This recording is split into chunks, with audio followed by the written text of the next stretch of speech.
Safira, la esposa de Ananías, discípulos de la iglesia primitiva, dejaron que su corazón se llenara de codicia y trajeron sobre sí terribles consecuencias. Hoy estudiaremos un evento de sus vidas que nos servirá de autoanálisis para las nuestras.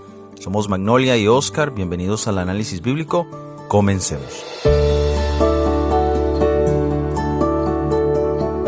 Para darle contexto a nuestro análisis de hoy, leamos en el libro de Hechos capítulo 4, versículos 34 y 35. Así que no había entre ellos ningún necesitado, porque todos los que poseían heredades o casas las vendían y traían el precio de lo vendido y lo ponían a los pies de los apóstoles y se repartía a cada uno según su necesidad. Aquí encontramos el ambiente de la iglesia primitiva después del derramamiento del Espíritu Santo en Pentecostés. Había amor entre hermanos y era un amor práctico que se evidenciaba en el hecho de que no había ningún necesitado entre ellos. A esta época de la iglesia se le llamaba bienes en común, donde el que tenía mucho lo ponía a disposición del que no tenía nada, y todo esto no era por obligación o por una demanda eclesiástica, sino por un deseo voluntario de hacer y servir. Es posible estar registrado en los libros de la iglesia y pretender ser obediente a los mandamientos de Dios, a los mandamientos eclesiásticos, pero estar lejos de sentir gozo en lo que se hace. Pero es imposible tener el amor de Cristo en el corazón y la presencia del Espíritu Santo y no estar dispuesto a obedecer más allá de lo que se nos pide. Este último era el caso de la iglesia en esta época, llenos del Espíritu, llenos de amor fraternal, llenos de sabiduría y también de juicio. Leamos en el libro de Hechos capítulo 5, versículo 1 y 2. Pero cierto hombre llamado Ananías, con Safira su mujer, vendió una heredad y sustrajo del precio. Sabiéndolo también su mujer y trayendo solo una parte, la puso a los pies de los apóstoles. Junto al trigo siempre crece la cizaña. Safira y su esposo Ananías estaban en unión, pero era una unión como la de Adán y Eva, para desobediencia.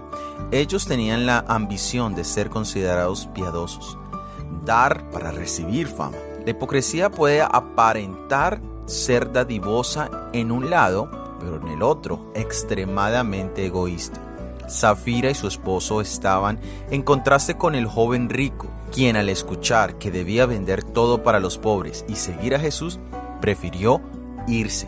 Ellos, Safira y Ananías, aparentaron quedarse y pretender ser discípulos. Pero es un grave peligro para una persona el aparentar una profesión de fe más allá de lo que su propio corazón se lo permite. Aquí tenemos la radiografía de un corazón no convertido, es decir, es un corazón dividido entre Dios y Mamón.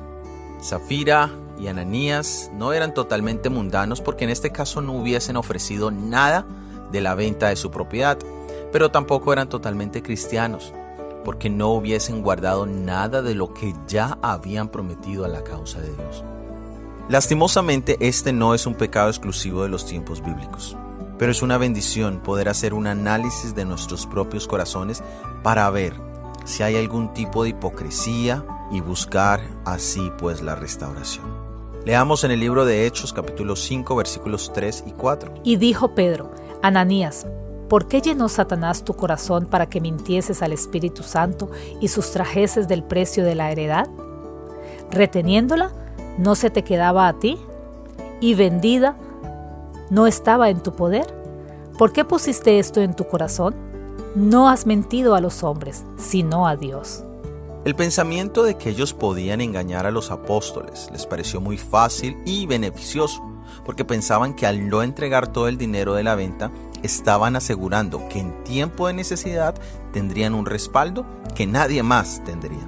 El corazón carnal era ciego a la realidad de que todos, al tener bienes en común, no necesitaban guardar dinero, y esto sin contar que estaban desconfiando del Dios omnipotente y benefactor. Pedro le presentó su pecado a Ananías sin ningún filtro y sin testigos. Y esto tiene que ver con la premeditación del acto mismo.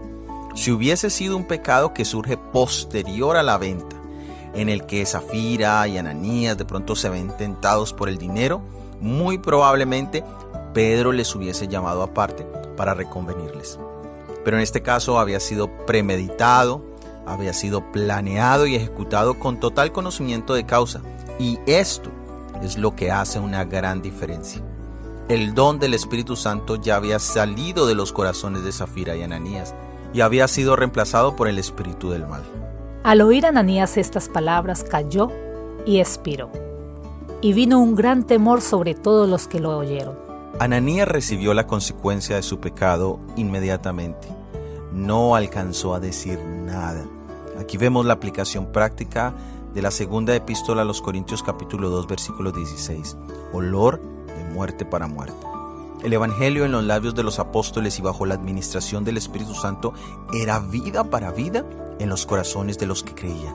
Pero en el caso de Ananías y Safira fue de muerte para muerte. La muerte es la consecuencia del pecado, y en este caso el pecado era contra el Espíritu Santo. Esta era una grave afrenta contra el Espíritu Santo, ya que insinuaba que no podía discernir las intenciones del corazón humano, y por lo tanto, ¿cómo podría entonces conocer las cosas profundas de Dios? También es muy importante, tanto para nosotros como para los del tiempo de los apóstoles, que veamos que la consecuencia última de nuestro pecado es la muerte. A través de la historia sabemos que han habido más codiciosos, ávaros, hipócritas, etc. Pero sabemos con certeza que aunque no se haga justicia inmediata, ya sabemos cuál será la consecuencia inequívoca. Leamos en el libro de Hechos, capítulo 5, versículos 7 al 10. Pasado un lapso como de 3 horas, sucedió que entró su mujer, no sabiendo lo que había acontecido. Entonces Pedro le dijo: «Dime, ¿vendisteis en tanto la heredad?» Y ella dijo: «Sí, en tanto». Y Pedro le dijo: «¿Por qué convinisteis en tentar al Espíritu del Señor? He aquí a la puerta los pies de los que han sepultado a tu marido, y te sacarán a ti». Al instante ella cayó a los pies de él y expiró. Y cuando entraron los jóvenes, la hallaron muerta, y la sacaron y la sepultaron junto a su marido. Ahora vemos llegar a Safira, esperando la bienvenida de los apóstoles y el reconocimiento por su amor a la causa de Dios. Ella era igual de culpable que su esposo del mismo pecado. Pedro dio la oportunidad de que dijese la verdad, pero ya se había planeado el pecado, que ella diría la misma mentira que su esposo. Por lo tanto, la sentencia fue exactamente la misma. La muerte instantánea no es necesariamente la prueba de un gran pecado o de un gran pecador, ni tampoco la benevolencia del Señor con ciertos pecados ocultos es un indicador de que todo está bien. La verdad es que debemos estar preparados todos los días, asegurándonos que si hoy fuese nuestro último día de vida, tenemos la seguridad de nuestra salvación eterna, teniendo la seguridad de que no tenemos ningún pecado oculto, de que no hay ninguna división en nuestro corazón, de que no hay ninguna hipocresía guardada en nuestras vidas. Leamos en el libro de Hechos capítulo 5 versículo 11. Y vino gran temor sobre toda la iglesia y sobre todos los que oyeron estas cosas. Un gran temor vino sobre todos en la iglesia. Esto les enseñó que el don del Espíritu Santo no era algo liviano de considerar, que no era simplemente un poder para usar al capricho humano. Y esto es una gran lección para nosotros, especialmente porque estamos a punto de vivir una experiencia similar. Es la experiencia del zarandeo. Dios odia la hipocresía y la falsedad, y por lo tanto es necesario hacer una separación entre el trigo y la cizaña. Y esto sucederá muy pronto, donde debamos no solo poner todo nuestro dinero de nuestras propiedades a la causa de Dios, sino donde debamos poner nuestras vidas al servicio de Dios. Muchos hemos estado viviendo entre las exigencias del mundo, acomodándonos a sus costumbres, y no será cosa difícil ceder ante las autoridades dominantes, antes que someternos al escarnio, a los insultos, a la amenaza de encarcelamiento y a la muerte por nuestra fidelidad a Dios y a su causa. El zarandeo entre los mandamientos de Dios y los mandamientos de los hombres separa la cizaña del trigo. La verdadera conversión y el amor de Dios se diferenciará claramente de la imitación. Y ahí veremos muchas personas que hemos admirado por su resplandor caer muertos espiritualmente enfrente de nuestros ojos. Que Dios impresione nuestro corazón con su palabra y que hoy pueda hacer esta sabor de vida para vida. Gracias por haber escuchado nuestro episodio del análisis bíblico para esta semana. La próxima semana estudiaremos Lidia y la observancia del sábado. Recuerda que puedes encontrar todas las lecturas de Semana de Oración en audio en la descripción. Y si este análisis ha sido de bendición y quieres ayudarnos a la proclamación de por favor, compártelo, déjanos tus comentarios y opiniones en cualquiera de las plataformas donde nos escuches. Todo ha sido producido por el Ministerio 147. Que Dios te bendiga. Amén.